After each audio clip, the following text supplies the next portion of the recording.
Booster 19 just ran into trouble during its first static fire test, forcing SpaceX to roll it back to the Mega Bay the same day for urgent checks. So, what exactly went wrong? Meanwhile, over in Florida, SpaceX has also filed a new request with the FAA to build a large communications tower next to SLC-37, preparing the site to support the intense wave of future Starship launches planned for the Cape. NASA also hit a small delay. The agency has pushed back the rollout of SLS and Orion to the pad by 1 day, right as preparations for Artemis 2 were ramping up. So, what happened there? Let's break it all down in today's episode of Alpha Tech. Over the past few days, Booster 19 preparations have ramped up. Things started to take shape on the morning of the 15th when the team began loading the rocket with liquid oxygen and a small amount of liquid methane. Thick white vapor started pouring across the pad. Then suddenly a brief orange flash appeared, just a single blink right around the engine section of B-19. Many observers believe this was an igniter test, likely a quick check to confirm the startup reliability of the new Raptor 3 engines. After that, the team performed a detank procedure, pulling the propellant back out of the vehicle and sending it back to the tank farm. This might look routine, but it's actually a very important intermediate step for SpaceX whenever they're testing brand new hardware. They gradually increase the intensity of the tests, rather than jumping straight to a full engine firing. Then came the 16th. The space community was buzzing with excitement because everyone expected a real static fire that day, a chance to finally see how powerful the new engines would look on the pad. SpaceX had also issued a beach closure notice starting at 8 a.m. and lasting 10 hours, which strongly suggested that something big was coming. The weather, however, wasn't exactly calm. Strong winds were shaking the tracking cameras pointed at Booster 19. For a moment, it almost felt like the test might be delayed. But no, they went ahead anyway. The first clear sign appeared around 6 a.m. when it was still completely dark. SpaceX began testing the DSS explosion suppression system. This system sits near the engine bay and releases nitrogen gas to push oxygen out of the area, creating an inert environment that cannot ignite. Because if methane leaks and mixes with oxygen and a spark appears, the result can be catastrophic. Everyone expected the main event around 8 in the morning, but that didn't happen. In fact, the road wasn't closed until well after noon. Only then did the fueling sequence begin, and finally, at 13:42 in the afternoon, the moment arrived. Raptor 3 fired. The rocket roared to life. The water deluge system stood ready the entire time. The instant the engine bay erupted in a bright flash, the explosion suppression system and the deluge system ramped up to roughly 70% power, blasting huge volumes of water upward and completely obscuring the view. For a few seconds, the entire pad disappeared behind a wall of steam and spray. And how long did the firing actually last? 3 seconds, 5 seconds, no one knows for sure. By the time the smoke cleared, the engines had already shut down. Well, to many people, this looked like an early win for SpaceX. The assumption was simple. A successful first test, then a bigger static fire would follow soon, with more engines roaring to life. But that may not be the case. Shortly after, the test signs began to suggest that Booster 19 might be running into some issues. One of the clearest hints was when SpaceX moved the booster transport ring and placed it next to the orbital launch mount. Not long after that, they also announced a new road closure from the launch pad back to the production site, scheduled from noon to 4 p.m. on the 17th. That time window is almost perfect for moving a vehicle. And if that's the case, it likely means Booster 19 is heading back to the Mega Bay for inspection or repairs. But here's the confusing part. The test itself seemed to go well, at least on the surface. So, what exactly went wrong? From what many observers have pointed out, the event actually looked more like an aborted static fire test, as the first version 3 booster and launch pad 2 continue their step-by-step testing campaign ahead of Flight 12. According to several analyses, the issue could be linked to a small leak somewhere in the system. Possibilities include the engines themselves, the propellant lines, the common dome, or even the hot stage ring, which is a new design introduced with Block 3. Sensor data and telemetry may also have revealed vibrations, pressure readings, or temperatures that were outside the expected range on a few of the Raptor 3 engines. And that wouldn't be too surprising. This is the first time Raptor 3 has been installed inside the engine bay of a Super Heavy Block 3 booster. The configuration is very different from the dedicated test stands at McGregor, where these engines are usually fired. Another clue is the duration of the test itself. The firing only lasted a few seconds, while a typical SpaceX static fire usually runs somewhere between 10 and 30 seconds, especially for a full duration test. Because of that unusual behavior, one possibility is that SpaceX decided to roll the booster back to the Mega Bay to inspect the hardware and fix any issues. But there is another possibility as well. Since this was the very first integrated test of Raptor 3 on a Block 3 booster, a short burn of around 3 seconds might already be enough to gather critical data, things like ignition performance, combustion, stability temperatures, and propellant mixing. If that's the case, Booster 19 may not be heading back for repairs at all. Instead, it could be returning to the Mega Bay to receive its full set of 33 engines, preparing for a much larger full-duration static fire. And that test could happen as soon as this weekend or early next week. For now, SpaceX hasn't confirmed anything yet. So if you want to stay updated as this story develops, make sure to subscribe so you don't miss the latest news. And the updates from SpaceX are not just coming out of Starbase, they're now stretching all the way to Florida. Also on March 16th, the company made another important move at Cape Canaveral. According to a recent FAA obstruction evaluation, filing, SpaceX has proposed building a permanent communications tower about 320 feet tall, or roughly 97.5 meters, just north of Launch Complex 37. This would be the second tower of its kind. About 10 days earlier, SpaceX submitted a similar proposal for another tower just south of Launch Complex 39A. Both structures would stand nearly as tall as the current Falcon fixed service structure, around 105 meters, and would be fully equipped with antennas along with red aviation warning lights as required. So, what's the bigger picture here?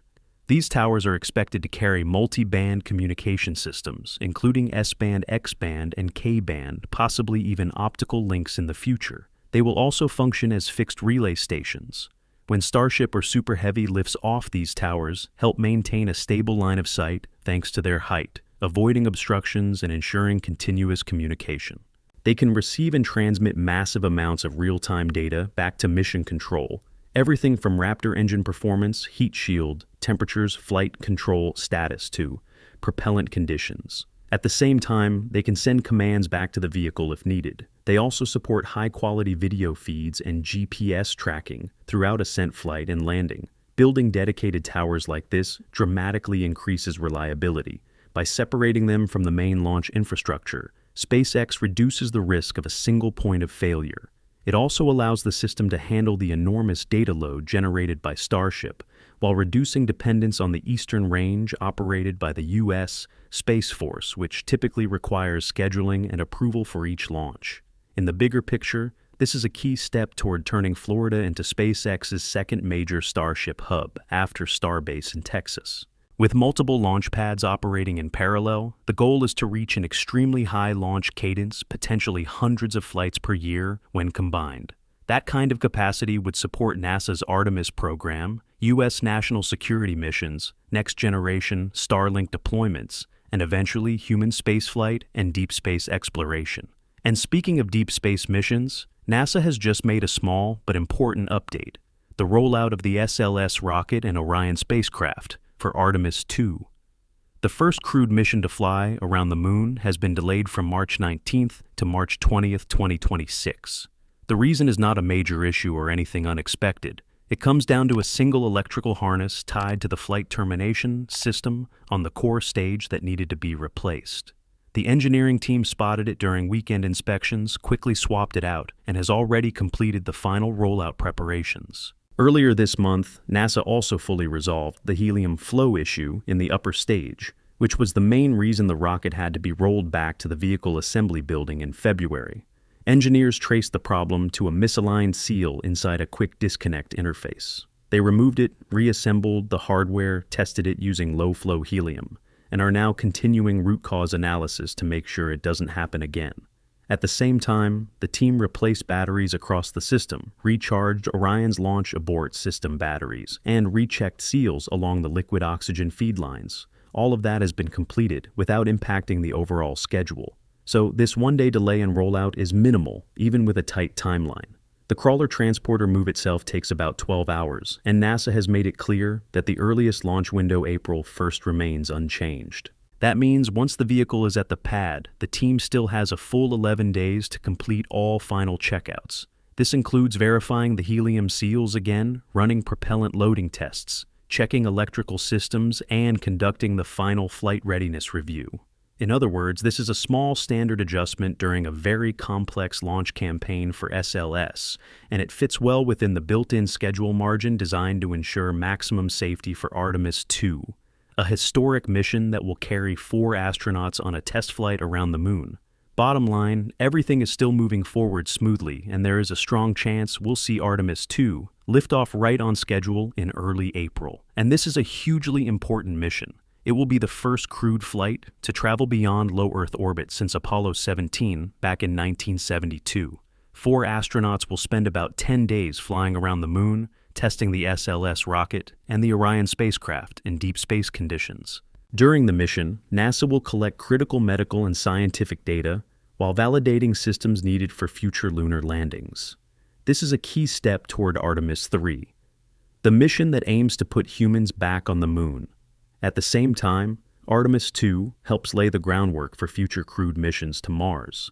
It reinforces the United States' leadership in space exploration while delivering long-term benefits in science, the economy, and national security. Don't believe it? A single Artemis 2 mission alone is already driving real impact on the economy and jobs. It's supporting tens of thousands of positions and contributed $23.8 billion to the U.S. economy in fiscal year 2023, according to NASA's Economic Impact Report. And it goes even further than that. These missions also support Earth science in indirect but powerful ways. By testing advanced sensors and deep space data systems, they help improve space weather forecasting, something that's becoming more critical every year. They also strengthen our ability to monitor climate change through a deeper understanding of heliophysics and solar radiation. And, in the long run, this kind of research helps prepare us for much bigger challenges, including protecting our planet from potential hazards coming from space. Back on March 16th, SpaceX carried out the first ever 10-engine static fire of Booster 19 on the new Pad 2. But here's the strange part. The burn lasted only about 3 seconds, far shorter than a typical static fire. And almost immediately B-19 was rolled back to Mega Bay 1. At that point, most people assumed something had gone seriously wrong with the vehicle, but that's not what happened. In a recent post on X, SpaceX said, "Initial Super Heavy V3 and Starbase Pad 2 activation campaign complete, wrapping up. Several days of testing that loaded cryogenic fuel and oxidizer on a V3 vehicle for the first time." And then came the key detail. While the 10-engine static fire ended early due to a ground side issue, we saw successful startup on all installed Raptor 3 engines. Next up, preparing the booster for a 33-engine static fire. So, yes, there's a lot to unpack here, but the most important takeaway is the test itself was actually a success. All 10 Raptor engines ignited as expected. The problem wasn't with the booster. It was on the ground side. And that's where things get interesting. SpaceX didn't say what exactly went wrong. Just like before, they kept it vague, no specifics, no clear explanation. Now, when we talk about ground side, that could mean a lot of things. Propellant loading systems. The tank farm and GSE tanks quick disconnects the deluge system. The list goes on. So the real question is, where exactly did it fail? If you break it down logically, the most likely point of failure is the GSE propellant loading system. And here's why. During a static fire, the ground systems stay fully connected to the booster through the booster quick disconnects. Propellant keeps flowing from the ground into the vehicle even while the engines are running, maintaining tank pressure and a stable flow rate. And this was a big moment the first time Pad 2 ever handled a real V3 booster, and the first time cryogenic propellants were loaded into this new design. Before that, they had only tested the deluge system and dry operations. But once you move into the engine running phase, everything changes. The engines start pulling propellant at an extremely high rate, and that's exactly when hidden weaknesses in the GSE begin to show. Valves, regulators, and especially flow control valves are the most likely suspects. These are the gatekeepers controlling pressure and flow from the ground tanks into the booster. When 10 Raptor 3 engines ignite at once, the demand spikes instantly. The system has to respond perfectly. If a valve reacts too slowly, if a regulator fails to maintain pressure, or if a sensor detects even a slight deviation, the system will immediately trigger an automatic abort. That kind of issue is very common on a new launch pad, where everything still needs calibration after multiple wet and dry runs. Then there's the pump's chillers and the cryogenic piping itself. Pad 2 uses an upgraded design with vacuum-jacketed pipes more efficient than Pad 1. But this was its first real operation, under extreme conditions, liquid oxygen at minus 183 degrees, Celsius liquid methane at minus 162. Under those temperatures, pressure drops or unexpected boil-off can happen very quickly. And once the engines start running, the demand surges. If the ground system can't keep up even for a moment, parameters go out of range and the engines are shut down. Another key point is the dual booster quick disconnect system, one of the major upgrades on Pad 2. Unlike Pad 1, which had a single connection, Pad 2 uses two separate lines, one for liquid oxygen and one for liquid methane. This allows faster and more controlled loading, reducing the risk of propellant mixing. But it also adds complexity. Synchronizing two lines, ensuring safe disconnect timing, or even a tiny leak at the seal could trigger issues right when the engines are pulling hard. These are the most likely failure points, but there's one more detail worth noting. According to NASA Spaceflight, one of the most trusted independent space news sources, they also believe this was very likely a ground system issue tied to the orbital launch mount and the flame trench or diverter. This came up in response to a question about whether the deluge system might not have had enough pressure, which makes this angle even more interesting. And there's one more detail that makes this even more interesting. After lifting B-19 off the OLM, SpaceX went straight into an extended round of clamp arm testing. The clamp arm doors were opened and closed 9 times, then closed again once more. That's not random. It clearly looks like they were checking and recalibrating the clamp arm system on the new Pad 2 after the test campaign. And it raises a fair question. Could this also be part of the reason B-19 had to roll back earlier than expected? But calling it a failure might be a bit of a stretch, because at the end of the day, SpaceX has already confirmed the test was successful. And here's the exciting part. During this rollback, they're expected to install the remaining 23 engines, then roll the booster back out to Pad 2 for an even more intense test. Elon Musk himself sounded pretty optimistic, saying they are getting closer to a Starship launch. So, there's really no reason to worry here. Everything is still on track. And whatever happened on the ground side, SpaceX will likely move fast to fix it. So, what do you think? Was this a professional and impressive way to handle the situation? Drop a go, SpaceX in the comments. And if you haven't subscribed, yet make sure you do. We're pushing toward 150,000 subscribers. Now, here's a much more surprising update. Launch site 31 at Baikonur, Russia's key pad for Soyuz rockets is officially back in action. Just to rewind for a moment, this is the same pad that suffered a serious incident right after the successful launch of Soyuz 2.1. A carrying Soyuz MS-28 on November 27, 2025. Since then, all Soyuz-related launches, especially missions tied to the ISS, had effectively been put on hold. And that's a big deal, because this is the only pad currently certified for crewed Soyuz flights. On top of that, the infrastructure itself is decades old. So most international experts were expecting a long repair timeline anywhere from 6 to 24 months, mainly due to the lack of readily available replacement hardware. But what happened next caught everyone off guard. On March 3rd, 2026, Roscosmos proved those predictions completely wrong. More than 150 engineers and workers from Senki, along with 4 contractors, worked around the clock 24/7. They repainted over 2,300 square meters of steel structure, replaced the entire set of mounting components and electrical systems, added more than 250 meters of weld lines, and carried out full inspections and maintenance across the crew access cabin systems. And the biggest challenge, reinstalling massive cabin structures through the extremely tight space of the flame trench. To solve that, Roscosmos developed a specialized technique in just a few weeks, allowing them to complete the work without dismantling the entire trench. Even more interesting, they made use of a backup cabin from old storage, modifying it slightly to match modern Soyuz requirements. That alone saved a huge amount of time. In total, the full repair process took less than 2 months from the moment of final assessment, far faster than anyone expected. And now, Site 31/6 is fully ready. A Soyuz 2.1, a rocket carrying the Progress MS, 33 cargo spacecraft has already been rolled out to the pad for final checks. Launch is targeted for March 22, 2026. If all goes as planned, this will mark the return of operations at Site 31, and more importantly, bring Russia's human spaceflight program back to normal. And the impact goes even further. This mission will help replenish critical supplies on the ISS, especially after Progress MS-31 wrapped up its mission and departed the station on March 16th.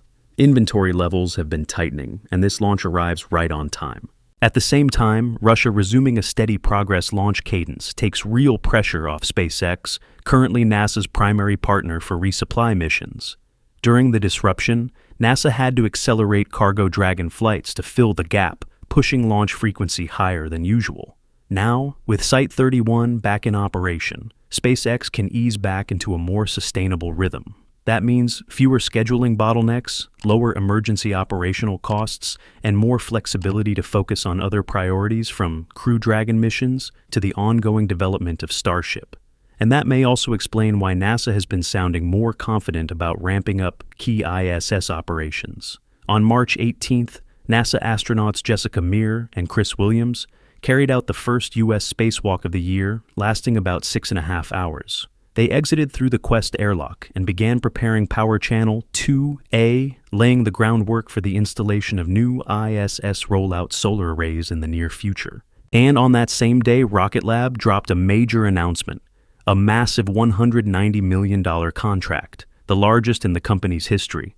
The deal covers 20 hypersonic test flights using HASTE short for Hypersonic Accelerator Suborbital Test, Electron, a modified version of the Electron rocket. The customer is the U.S. Department of Defense through the MACH-TB 2.0 program, led by the Test Resource Management Center in partnership with the Naval Surface Warfare Center, Crane Division. The goal is clear: accelerate hypersonic testing anything above Mach 5 and push forward advanced aerospace technologies for U.S. defense. The missions will be spread over 4 years, with the first launch expected within just a few months. And the impact is huge. This contract pushes Rocket Lab's total backlog past $2 billion, including both launch and space systems. Their launch backlog alone now exceeds 70 missions. It further cements their position as a leader in commercial hypersonic testing for defense. The market reacted quickly. RKLB stock saw a modest bump around 2 to 3% in after-hours trading, even as the company announced plans to raise $1 billion in new capital to scale operations. What this really shows is capability, high launch cadence, proven reliability with a perfect track record on HASTE so far, and most importantly, trust from the Department of Defense, a key factor when competing for even larger contracts down the line.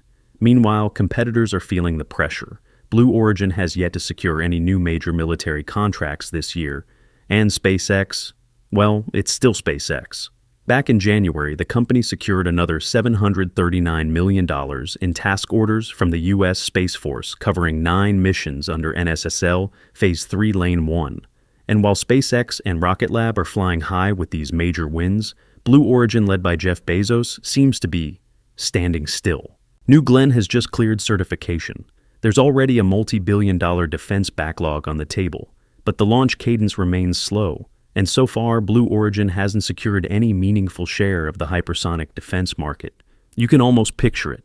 Bezos sitting in his old Amazon office, coffee in hand, staring out the window wondering, how did that small team from New Zealand move this fast? Anyone who has been following the progress of Starship Flight 12 probably knows that the mission was originally expected to launch back in January. The delay to April happened for several reasons. But the most visible one was the loss of Booster 18, which was destroyed during preparations for a cryogenic test at Massey's. That said, according to several internal sources, the launch likely would have slipped anyway, even if Booster 18 had survived. And this delay isn't the kind of negative setback we often see with programs like NASA's SLS, where missions can be pushed back after years of preparation because of technical issues. In the case of Flight 12, the schedule shift reflects something very different. This mission represents one of the most important milestones in the entire Starship program. SpaceX simply cannot afford to rush it. The team has to prepare carefully, check every detail, and make sure everything is ready before the countdown ever begins. Because, as the title of this video suggests, Flight 12 may be far more important than most people realize. And there is a good reason to say that. By now, it has been nearly 3 years since Starship Flight 1. For almost that entire time, Starship engineers have been living and breathing this vehicle. They have spent countless hours buried in technical drawings, reviewing failure reports, and pushing through one design improvement after another. Day after day, step by step, everything has been focused on a single goal, making the next version of Starship more complete, more reliable, and closer to the fully reusable system SpaceX has been working toward from the very beginning. Right now, we're looking at version 3, built on hard lessons from the previous 11 flights. So, Flight 12, not just us watching. The whole world is locked in. Elon Musk has straight up said version 3 could head to Mars. This year, it's slated for multiple orbital refueling demos. But the real make or break, true reusability. That's the milestone SpaceX hasn't nailed in nearly 3 years. In other words, version 3 is the turning point. It shifts Starship from pure prototype territory into a vehicle ready for real missions. Everyone's hoping for a massive win here, like Ship 39 getting caught cleanly by Mechazilla, or, at the very least, a solid trip to orbit. Sounds epic, right? Hold up, not so fast. SpaceX isn't rushing it. This is the very first version 3 flight, so hardware validation comes first. Everything kicks off at Pad 2, the brand new launch pad at Starbase. It's got that insane dual-flame trench setup engineered to handle the brutal heat blasting from 33 Raptor 3 engines. The moment it clears the pad, Super Heavy Booster 19 variant unleashes the full fury of those Raptor 3s. Total thrust topping 9,000 tons. That's nearly 2.7 times the legendary Saturn V.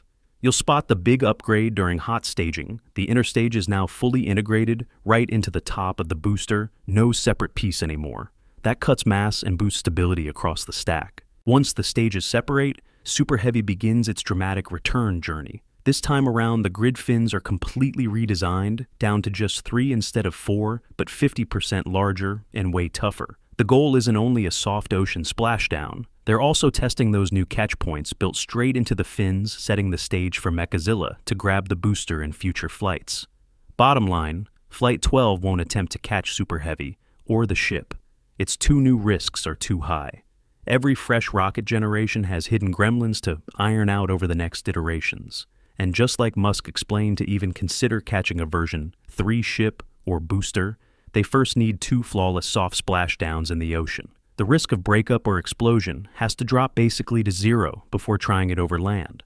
That means how Flight 12 performs will straight up dictate the schedule for the tests that follow. If it runs into trouble, proving real reusability could slip by months. You want to watch that kind of delay play out. Didn't think so. If you're all in for a clean flight, hit the comments with "Go Starship." Right now, let's flood the section with good energy for the team. This flight isn't gunning for any wild high-risk milestones just yet. Ship 39 is built to prove out the major hardware upgrades in a solid, controlled way. Start with those 6 brand new Raptor 3 engines, 3 sea level, 3 vacuum. They're cutting-edge fresh, and they've got to ace a demanding in-space relight test. That's the critical demo for nailing complex orbital maneuvers and setting up precise landings later on. SpaceX engineers also revamped the internal tank architecture, lowering the common bulkhead to pack in an extra 100 tons of usable propellant. That boost gives longer burn times, stronger margins for future orbital refueling demos this year. And it primes the vehicle perfectly for Starship HLS propellant transfers down the line. One of the most practical highlights on Flight 12, the debut deployment of mass simulators right from Ship 39's payload bay. These aren't boring deadweight dummies. They're smart instrumented payloads designed to mimic Starlink V3 satellites. They'll link up directly with the existing Starlink network beam data down to the ground for a short window, then re-enter and burn up as planned. Nailing that deployment opens the door to the next big chapter, rolling out Starlink version, 3 satellites, and eventually orbital AI data centers. And it all ties into SpaceX's insane new ambition. Back in late January 2026, they dropped a massive FCC filing proposing up to 1 million satellites in orbit. Elon straight up called it the first real step toward a Kardashev. Type 2, Civilization 1, that harnesses the full energy output of our sun. We're talking solar-powered orbital compute farms, cranking out massive AI power, slashing costs, and pushing humanity toward that multiplanetary future.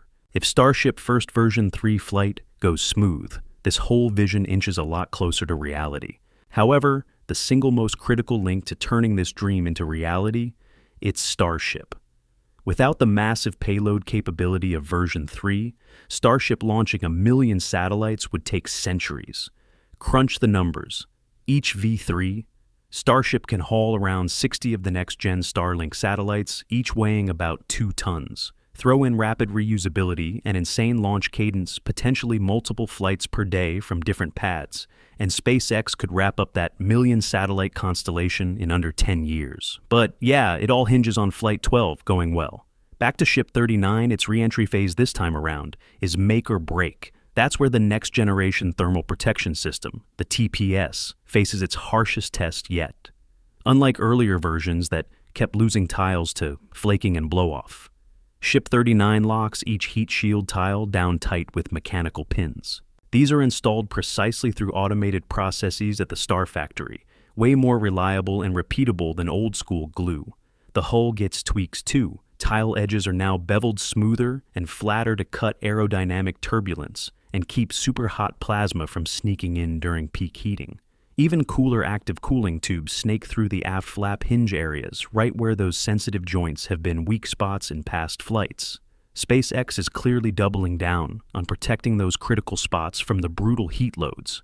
Fingers crossed it'll hold up.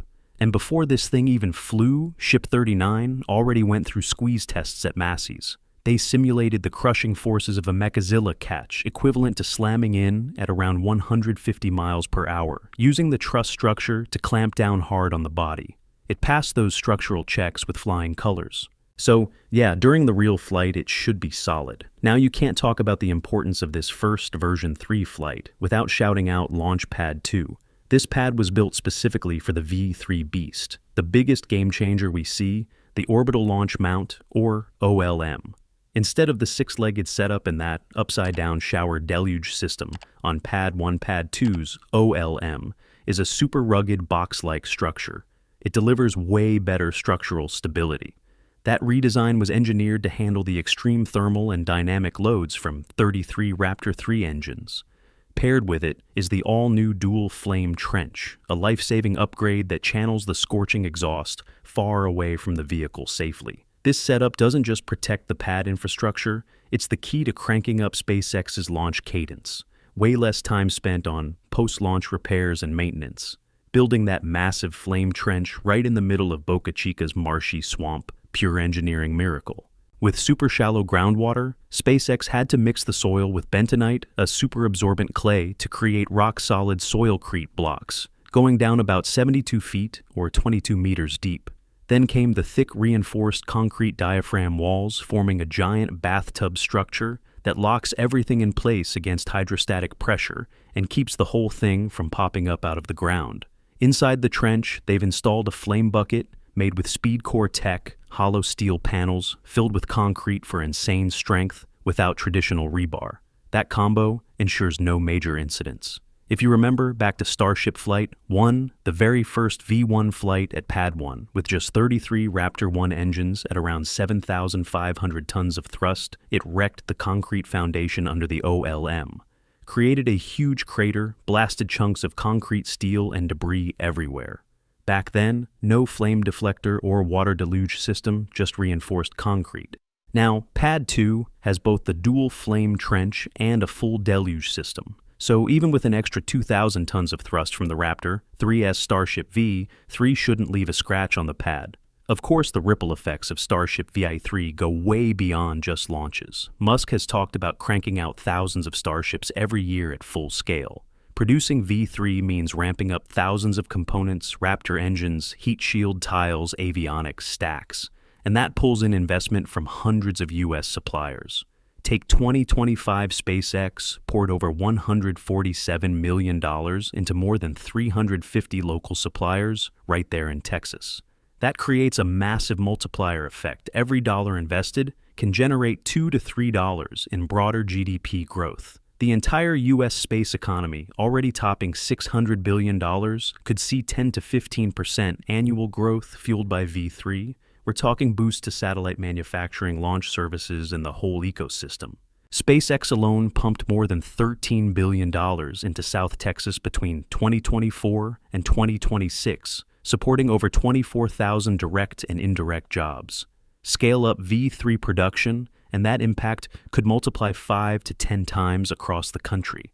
V3 demands huge-scale manufacturing, sparking a job boom, not just for top-tier engineers, but for production workers, logistics crews, supply chain pros, and support roles.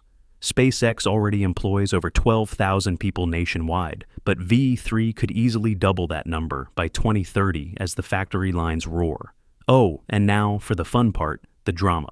California used to be SpaceX's home turf with HQ in Hawthorne, but Starship V3 and pretty much the whole program isn't operating there anymore. Why clashes between Elon Musk and the state government under Newsom?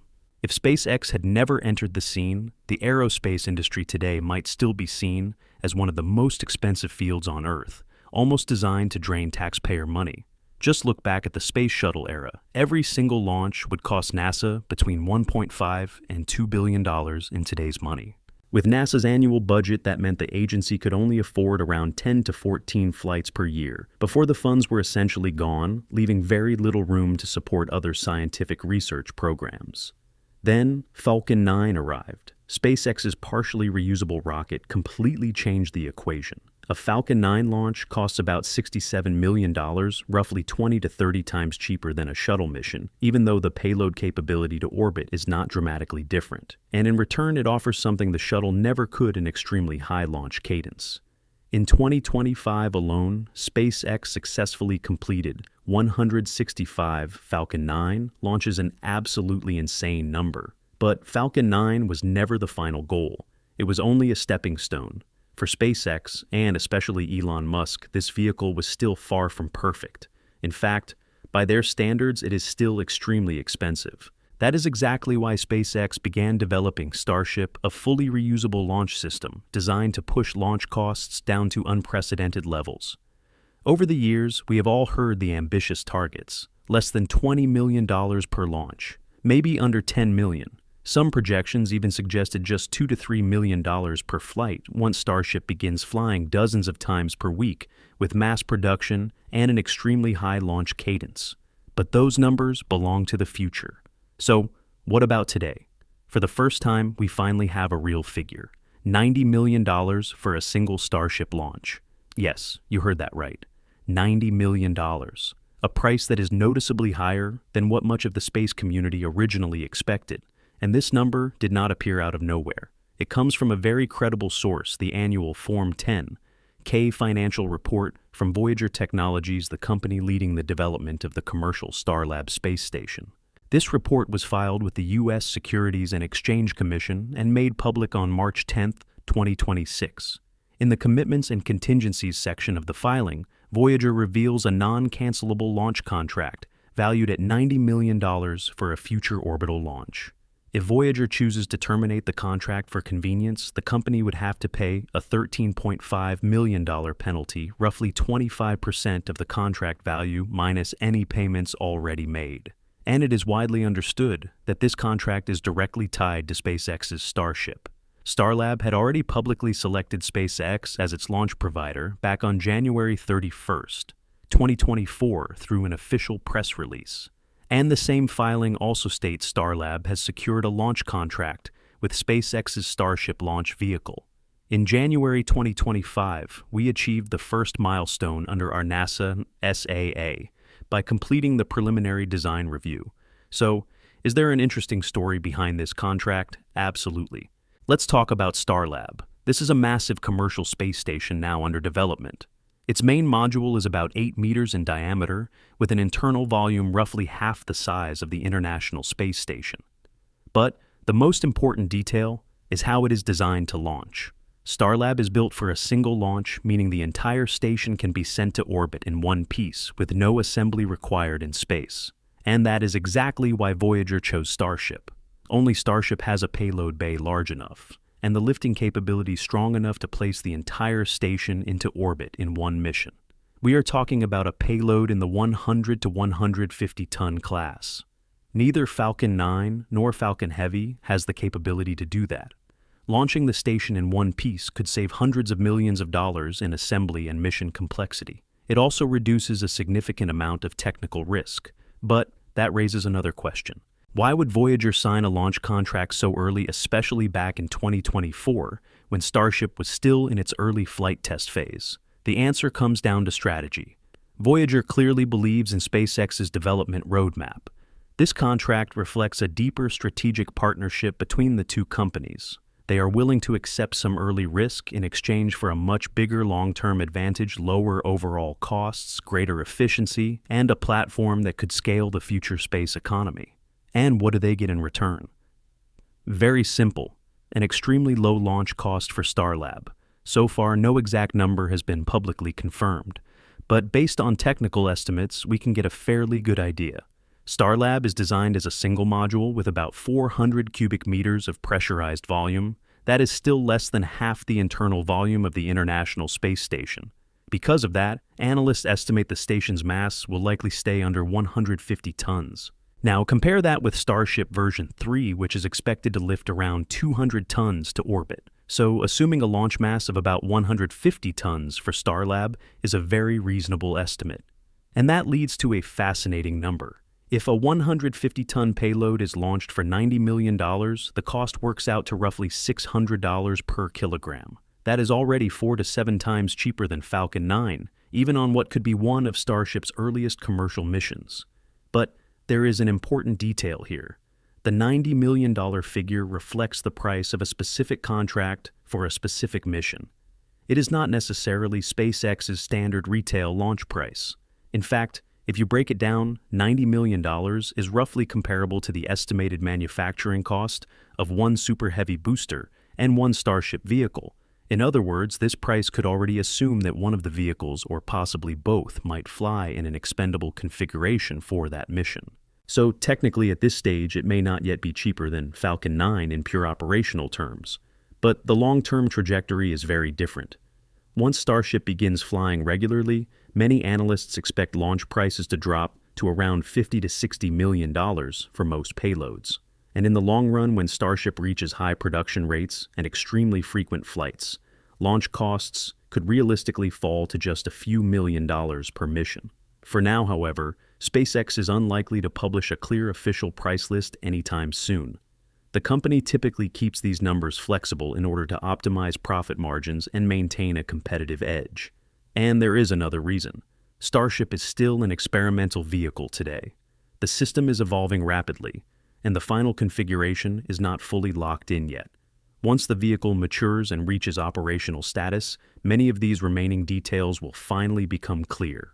Of course, that has not stopped some critics from attacking the program. Many people argue that, after several years, Starship still has not reached orbit, and that the vehicle continues to experience failures, yet SpaceX still remains optimistic. But the reality behind this story is not very difficult to see. Just compare it with NASA's Space Launch System, or SLS. The total development cost of SLS had already surpassed $29 billion by 2024 to 2025. On top of that, the recurring production cost alone is estimated to be at least $2.5 billion per launch. When you add everything together, the real cost of a single Artemis mission climbs to roughly $4 billion. So compared with that number, is $90 million per launch really that expensive? Yes, Starship has not reached orbit yet. But that is mainly because SpaceX has not prioritized that milestone yet. The company is focusing on validating hardware, first pushing the vehicle through aggressive test campaigns, before committing to major mission objectives. Now, look at SLS. Even though it has successfully flown one mission, the rocket is simply too expensive for the future of space exploration. If humanity wants to expand deeper into space, launches must become faster and dramatically cheaper. Systems that cannot meet that requirement will eventually struggle to survive. And the price difference between SLS and SpaceX becomes even clearer when you look at the engines. SLS uses 4 RS-25 engines built by Aerojet Rocketdyne. Each one costs about $145 million. That means a single RS-25 engine is already more expensive than an entire Starship vehicle. Multiply that by 4, and the total cost of the main engines alone reaches roughly $583 million. Now, compare that with Raptor, the engine used on Starship. Each Raptor currently costs well under $1 million, and the price continues to fall as production scales up.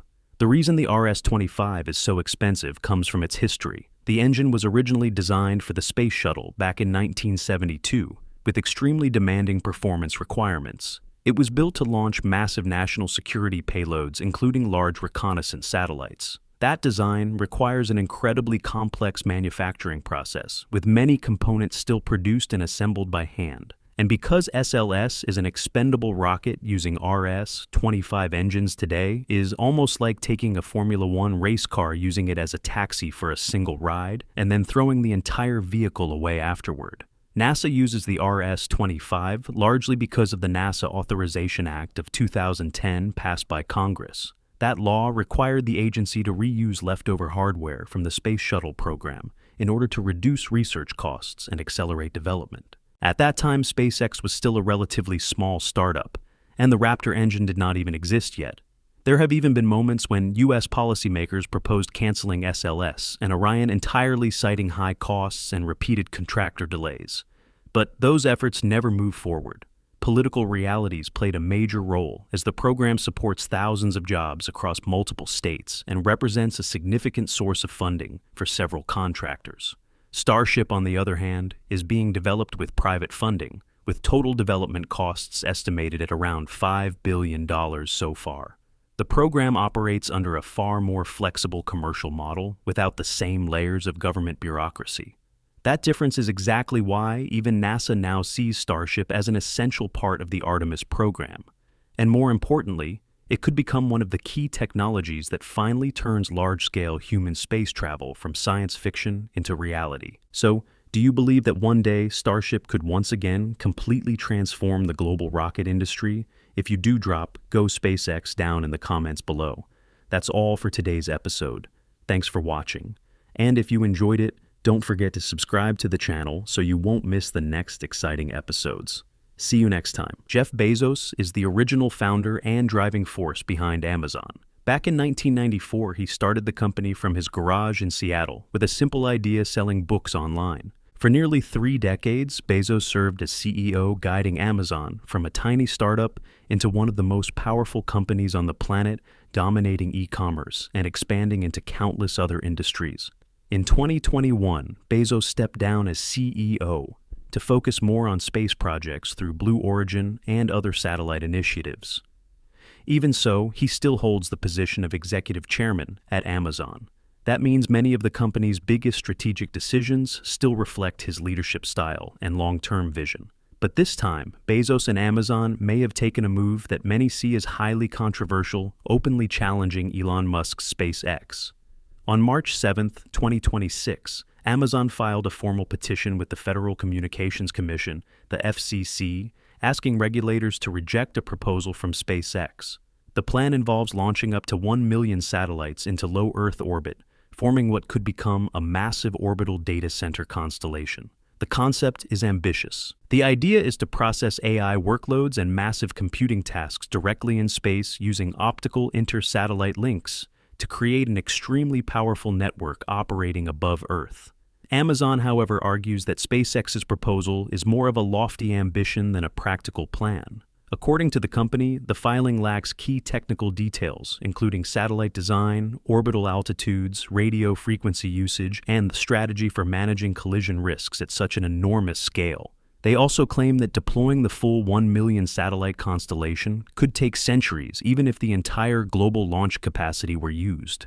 Then, just 4 days later, on March 11th, FCC Chairman Brendan Carr responded publicly on his personal X account, speaking in a personal capacity rather than as an official statement from the agency. Carr replied directly to posts about Amazon's petition and wrote very clearly, Amazon should focus on the fact that it will fall roughly 1,000 satellites short of meeting its upcoming deployment milestone, rather than spending their time and resources filing petitions against companies that are putting thousands of satellites in orbit. Yes, that was a pretty painful slap, directed straight at Amazon and Jeff Bezos. And if you really understand what Carr meant, the situation becomes even more ironic, because his comment was clearly aimed at Amazon's biggest weakness right now, Project Kuiper. Project Kuiper is Amazon's low Earth orbit satellite constellation, approved by the FCC back in 2020. The license allows Amazon to deploy a total of 3,236 satellites to provide global satellite internet. But the FCC applies strict rules to these massive constellations. To keep the license valid, the operator must deploy and activate at least 50% of the constellation, about 1,618 satellites, before July 30th, 2026. And here is the problem. Right now, Amazon only has around 200 satellites in orbit and operating. That means they are still short by more than 1,400 satellites. If they fail to reach that milestone before the deadline, the FCC has the authority to revoke the license. Amazon would then be forced to apply, again from the beginning, a major setback that could cost hundreds of millions of dollars in delays and additional expenses. And here is the part that makes this even more awkward. Amazon itself expects to have only about 700 satellites in orbit by July 2026. The main reason is a shortage of launch vehicles. The global launch industry is already operating at near capacity, and more importantly, Blue Origin's New Glenn rocket has not ramped up as quickly as Jeff Bezos once hoped. So, in this difficult situation, Amazon still needs regulatory flexibility from the FCC just to keep its schedule alive. Yet at the same time, the company publicly filed a petition with that same agency, trying to block what it called Elon Musk's crazy satellite plan. Carr's response on X basically sounded like, "This maybe you should focus on your own problems before worrying about everyone else." And to be fair, the numbers tell the story. SpaceX operates Falcon 9, one of the most active launch vehicles in the world when it comes to deploying satellites. In 2025 alone, SpaceX launched roughly 3,725 satellites into orbit. That is actually more than the entire 3,236 satellites Amazon was authorized to deploy for Project Kuiper back in 2020. 6 years later, Amazon has only managed to launch around 200. It is hard not to see the irony. Carr even threw in a bit of sarcasm, suggesting that with Amazon moving at this pace, it is no wonder they struggle to believe SpaceX could ever pull off something as ambitious as a 1 million satellite constellation. Somewhere out there, Elon Musk is probably laughing pretty hard right now. But the situation becomes even more awkward for Jeff Bezos when you look back at what happened in the past. Back in 2023, Amazon actually signed contracts with SpaceX to use Falcon 9 to launch its Project Kuiper satellites. The partnership began with early test launches and initial deployment missions. So far, at least 3 Falcon 9 launches have already carried Kuiper satellites into orbit in July, August, and October of 2025. Each mission deployed 24 satellites, bringing the total to 72 Kuiper satellites launched under the original contracts. And that was not the end of it. By late 2025 and early 2026, Amazon went even further and purchased 10 additional Falcon 9 launches to compensate for delays from other launch providers, which makes the situation rather ironic. On one hand, Amazon continues to rely on SpaceX rockets to put its satellites into orbit. On the other hand, it is filing complaints aimed at slowing SpaceX down. So, the obvious question becomes, is this simply a media strategy, or is it a case of a company trying to push back against the very partner it depends on? Either way, it is not hard to understand why FCC Chairman Brendan Carr responded so sharply. And in the end, this story is about more than just drama between two billionaires. It highlights the harsh reality of the satellite race. In this industry, the company that can launch faster and deploy more satellites will lead the field regardless of whether the relationship is rivalry or temporary cooperation. Now, you might be wondering, why did the FCC chairman step in so quickly to defend SpaceX and Elon Musk? The reason is not simply because SpaceX already has thousands of satellites in orbit. The deeper explanation lies in the long-standing relationship between Brendan Carr SpaceX, Elon Musk, and the Trump administration. First, Brendan Carr was directly appointed as chairman of the FCC by President Donald Trump shortly after Trump began his second term in January 2025. Carr had already served as an FCC commissioner since 2017, a position he also received through a nomination from Trump. He was also the author of the FCC chapter in the policy guidebook known as Project 2025. Trump has publicly described Carr as a warrior for free speech. At the same time, Elon Musk was one of the strongest supporters of Carr becoming FCC chairman. According to the New York Times, Musk quietly expressed support when Trump was considering the appointment. The relationship between Carr and Musk has also been very visible in public since around 2023. Carr has repeatedly criticized the Biden administration for what he called regulatory harassment against SpaceX and Starlink. He even wrote a letter opposing Brazil when the country threatened to restrict Starlink services. Then, in 2024, Carr visited SpaceX's Starbase facility in Texas, took photos with Musk, and posted them on X, along with praise for the company. As FCC chairman, Carr has consistently made his position clear. He strongly supports major American innovation projects, especially in the satellite and space industry. He previously defended Starlink when the FCC under the Biden administration rejected an $885 million subsidy intended to expand rural internet coverage. Carr has also repeatedly emphasized that SpaceX is one of the few companies actually launching thousands of satellites into orbit, something he sees as a clear example of American technological leadership. So, when Amazon tried to challenge SpaceX this time, it was almost inevitable that Carr would step in and defend them. So, do you find this story interesting? If you do, consider supporting the channel by subscribing so you don't miss even more fascinating stories coming up. This is not the first time Elon Musk and Jeff Bezos have gone head-to-head, and at the center of that rivalry are their two space companies, SpaceX and Blue Origin, more specifically, the competition between Starship and New Glenn. Right now, SpaceX is preparing for an even bigger leap with Starship version 3. This will be the most significant upgrade the company has ever attempted. The new design focuses on a slightly taller vehicle, more powerful engines, and a system built for full reusability. According to SpaceX and Elon Musk, Starship V3 is designed to deliver about 200 tons to low Earth orbit in reusable mode and roughly 300 tons if flown in expendable mode. When fully stacked, the two-stage vehicle will stand about 124.1 meters tall. That makes it slightly taller than the previous version, and it still holds the record as the largest rocket ever built. But the real question is whether that record will last, because Blue Origin has just hinted at a possible upgrade that could push New Glenn even further. Just a few days ago, the company posted an update on X that caught quite a bit of attention. In the post, Blue Origin said, "Starting with NG3, we will gradually introduce a series of upgrades to the New Glenn launch system designed to increase payload performance, launch cadence, and overall reliability." Along with that statement, the company also shared a link to a more detailed technical breakdown of those upgrades. And that is where things get interesting. The page describes what appears to be the core concept for a new configuration of New Glenn. You could think of it as something like New Glenn 9x4. In simple terms, those numbers represent the engine layout.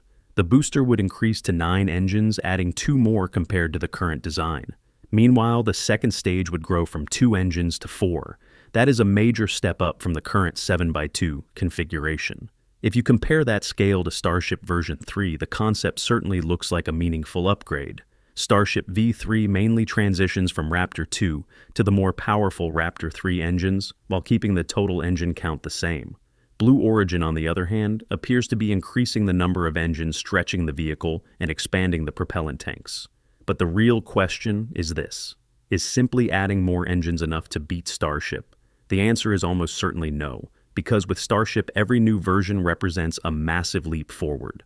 With the transition to 33 Raptor 3 engines, the first stage thrust is expected to jump to an astonishing 18.7 to 19.8 million pounds of thrust. In the long and remarkable history of NASA, there is still one record that stands above the rest, a record no one has ever surpassed. It goes back to the dramatic mission of Apollo 13 in 1970. With astronauts James Lovell, Jack Swigert, and Fred Hayes on board, the spacecraft reached the farthest distance from Earth ever traveled by humans, about 248,655 miles. That moment came as the crew swung around the far side of the moon during their return trajectory. What makes this record even more fascinating is that it was never part of the original plan. It happened because of a major emergency. An oxygen tank exploded inside the spacecraft, forcing the crew to abandon their lunar landing and perform an emergency flyby around the moon to make it safely back to Earth. Now, more than half a century later, NASA is preparing for the next chapter. The agency has officially announced a launch window for Artemis 2 in early April 2026, with the primary launch opportunity set for April 1st at 6:24 p.m. Eastern Time. This will be the first crewed mission of the Orion in more than 50 years, carrying 4 astronauts on a journey around the moon. And according to several NASA analyses and mission profiles, Artemis 2 could surpass the Apollo 13 distance record. The spacecraft is expected to travel more than about 249 miles from Earth, thanks to a higher and more distant flyby trajectory behind the moon. With a total mission duration of roughly 10 days, this could become the most distant and challenging human journey ever intentionally carried out in deep space, a major step toward humanity's return to the lunar surface. Because the stakes are so high, NASA held a press briefing last week to reassess how feasible the mission really is. But during that briefing, a major concern emerged. Several NASA officials did not appear fully confident about the mission's probability of success. The most notable comments came from John Honeycutt, who leads the management team for Artemis 2. When reporters pressed him with questions about the probability of a catastrophic failure, Honeycutt began by putting the discussion into a broader industry context, before narrowing it down to Artemis 2. He pointed out that, statistically speaking, roughly half of all new rockets fail during their early flights. Over the past decade, the global success rate for newly developed orbital launch vehicles has typically hovered between about 50 and 60%. For Artemis 2, however, there is an additional complication. There has been a long gap of nearly 3.5 years since Artemis 1. According to Honeycutt, such a long pause can make it harder to maintain operational rhythm and system confidence. It's probably not, 1 in 50. It's probably not 1 in 2, but it's probably like, and I'm quoting Lori on this, is that hesitation alone was enough to signal that confidence is still evolving. Here is what he meant. The 1 in 50 figure, which corresponds to about a 2% risk of failure, represents the kind of target Honeycutt and his colleagues would like to achieve if NASA could maintain a steady and frequent launch cadence for the Artemis program. On the other hand, the 1 in 2 scenario, a 50% failure risk, reflects the kind of uncertainty typically associated with a first flight. In fact, the 2022 mission of Artemis 1 was essentially that kind of moment. It was the first time the Space Launch System and the Orion had to prove they could survive a real deep space environment. Artemis 2 is different. The actual risk level is expected to fall somewhere between those two numbers, lower than 50%, but clearly higher than 2%. And that is still a fairly significant risk. To understand just how serious that is, it helps to compare it with the historical data from the Apollo program.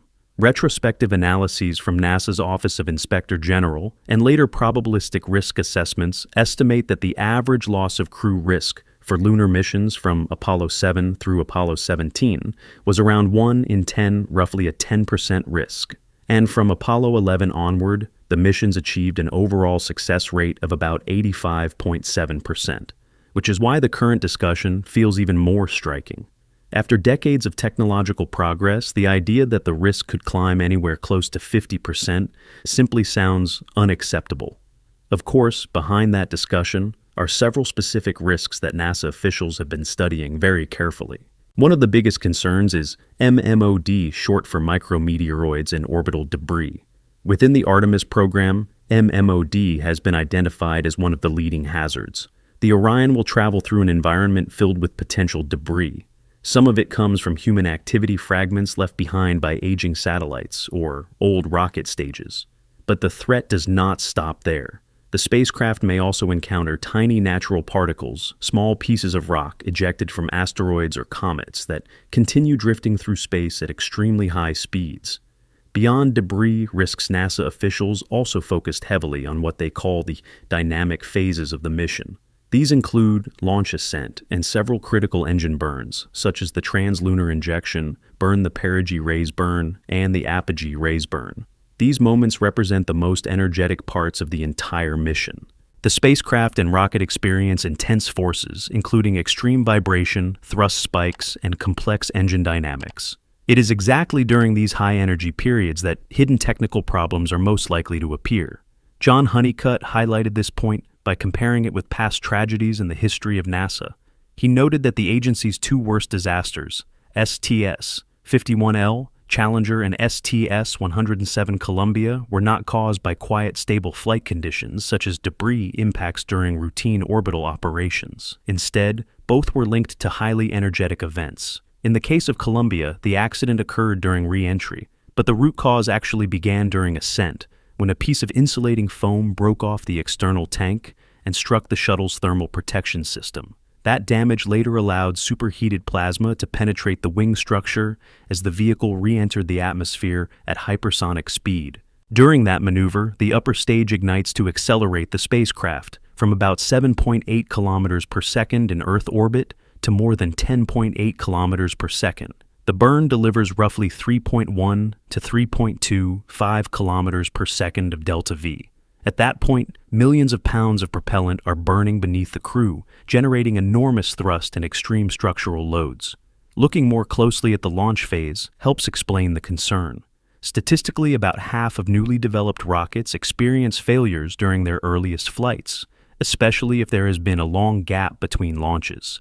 Even though Space Launch System performed very well during the uncrewed Artemis 1 mission, Artemis 2 will only be the second flight of the fully integrated Block 1 system. That means some uncertainty still exists in areas such as aeroelastic vibration, thrust vector control, and the complex interaction between the core stage and the solid rocket boosters. During liftoff, the SLS Block 1 produces about 8.8 million pounds of thrust, roughly 15% more powerful than the legendary Saturn V. Two solid rocket boosters provide about 75% of that initial thrust, each capable of producing around 3.6 million pounds at peak output. At the same time, 4 RS-25 engines gradually ramp up from full power just before liftoff, each delivering more than 512,000 pounds of thrust. The rocket passes the speed of sound in about 55 seconds. Roughly 1 minute after launch, it reaches max Q, the point of peak aerodynamic stress when atmospheric drag combines with rocket thrust to place enormous pressure on the vehicle's structure. To reduce the danger during this phase, NASA has implemented several technical safeguards. Unlike the Space Shuttle, which lacked a full launch escape system, the SLS and Orion stack includes a dedicated launch abort system. This 44-foot tower carries 3 solid rocket motors. The abort motor can instantly pull the crew module away from the rocket in an emergency during ascent, producing roughly 400,000 pounds of thrust in a fraction of a second. An attitude control motor stabilizes the capsule during escape, and a jettison motor later separates the tower once the spacecraft is safely away. The system can activate automatically or be triggered manually by the crew. In an emergency, it can move the astronauts away from the rocket within seconds, and once the ascent phase is complete, the tower is discarded, reducing the spacecraft's mass by several thousand pounds. NASA has also prepared contingency plans for critical maneuvers such as the apogee raise burn, or the trans-lunar injection burn, which is performed by the interim cryogenic propulsion stage using its RL-10 engine. If one of these burns fails or does not reach the required velocity change, the mission can be aborted. The spacecraft would then shift onto a safe return trajectory, using a free return path around the Moon that naturally brings Orion back toward Earth with minimal additional propulsion. But at the end of the day, danger is still danger. So, why continue the mission?